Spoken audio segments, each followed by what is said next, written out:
बिकट कोणासन।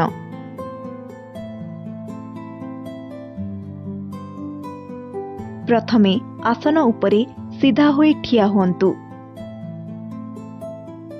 एबे दुई गोड़ मध्यरे 3 रु 4 फुट व्यवधान रखन्तु। दुई गोड़र आंठू ठारू भांगी नहीं दुई हाथ को खोली ऊपर को उठान्तु। हाथ को संपूर्ण भावे ऊपर को उठाई दुई पापुली को जोड़ी दियंतु। एबे धीरे धीरे हाथ तळु को पकाई गोड़ सीधा करंतु। निश्वास छाड़ी विश्राम करंतु।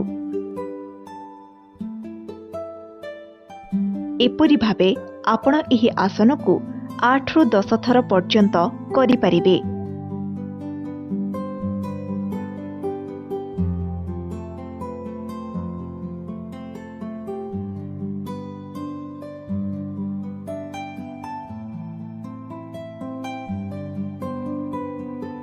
उपकारिता एही आसन करिबा द्वारा हृत्पिंड जनित समस्या तथा श्वास प्रश्वास जनित समस्या दूर होइथाए।